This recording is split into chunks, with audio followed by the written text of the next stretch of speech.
Wenger regrets dedicating 22 years to Arsenal. Arsene Wenger has admitted for the first time that he regrets having devoted 22 years to the team nicknamed the London Gunners. "I regret having spent my entire career at Arsenal," former manager Wenger admitted for the first time. "It was my biggest mistake that came from loving the team too much." Devotion to the Gunners of London made the former French strategist lose the opportunity to lead many big teams. "Because of my great love for Arsenal, I refused to lead the French national team. 3 times refused to take over the England team," the 72-year-old former coach emphasized. "I'd also twice refused to go to Real Madrid, Juventus, PSG, and even Man Utd." However, the result was that the former strategist nicknamed Professor Wenger was bitterly sacked by Arsenal at the end of the 2017 to 2018 season.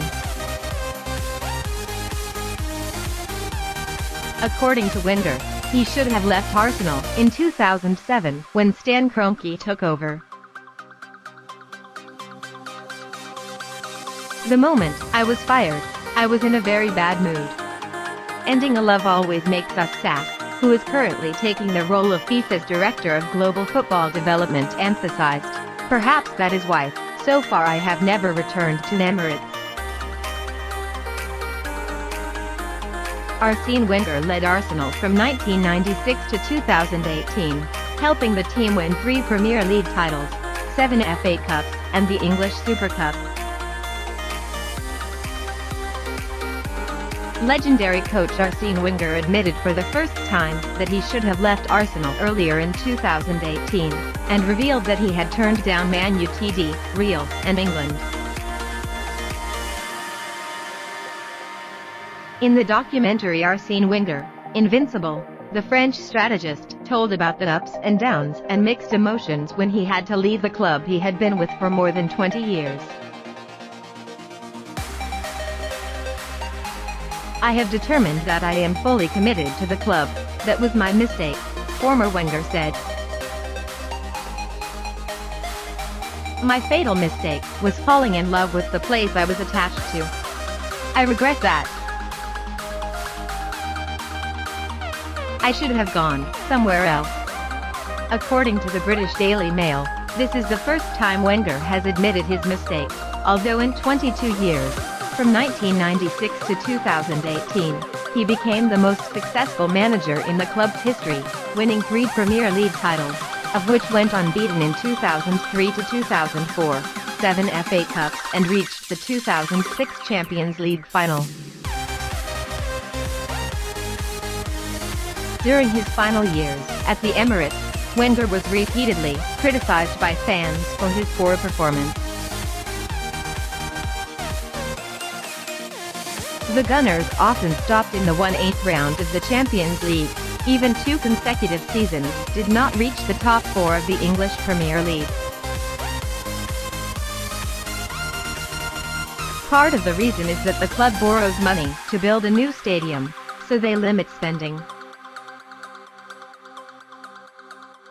Wenger considers the departure of vice-chairman David Dine from Arsenal in 2007 as the turning point of his career, and admits that he should leave immediately. "Sometimes I wonder, has something broken after the unbeaten season?" the French coach wondered. The year 2007 was a pivotal moment. It was the first time I felt there were tensions within the board. I was torn between being loyal to the club or loyal to David Dine. To this day, I still feel confident. Asked if I made the right decision to stay at Arsenal, because life is not the same after that. Also in this film, former striker Dennis Bergkamp thinks that his old teacher has been in office for too long, and inadvertently made it difficult for Arsenal's leadership to find a replacement.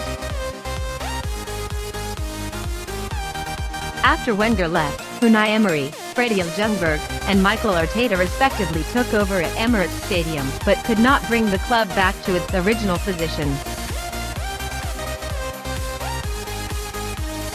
Things would have been easier if he had made the decision earlier, insisted Bergkamp, who scored 111 goals in 408 games for Arsenal. Wenger had many opportunities to leave, looking for new challenges, but he turned them all down. Man Utd, Real in France are said to be invited to work many times, but he refused to stay in North London. "I could coach France, or England 2 or 3 times, Wenger revealed. "I could have gone to Real Madrid twice. I could have taken charge at Juventus, PSG, or even Man Utd."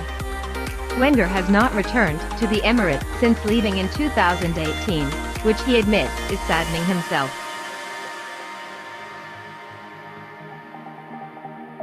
"Now I don't have any particular reason to go there," he added. "All the rest is purely emotional, and that's less important. It's the end of a life, like a funeral. The end of a love story is always sad." The documentary Arsene Wenger, Invincible is produced by Noah Media Group, the company behind the critically acclaimed Finding Jack Charlton documentary. The Wenger film will hit theaters on November 11th, and be broadcast on the Amazon Prime Video platform in 2022. After leaving Arsenal, Wenger took over as FIFA's Director of Football Development from November 2019. He still occasionally plays charity football in France. Recently, he proposed to shorten the gap between the 2 World Cups from 4 to 2 years, and suggested that there are only 2 international tournament breaks each year, in March and October. At that time, he said, "If you look at the teams that participated in the World Cup, you can see that the average age is 27 to 28. The players have very little chance of winning the championship again, because by the next period, they are 32 to 33 years old. Maybe we should have the World Cup every 2 years. Let's get rid of the other tournaments and just hold the one that makes sense. People have to understand what's at stake and the games that really matter." However, Wenger's plan faced strong opposition from many players, fans, and other football bodies such as UEFA, which is spawning more and more leagues to take advantage of.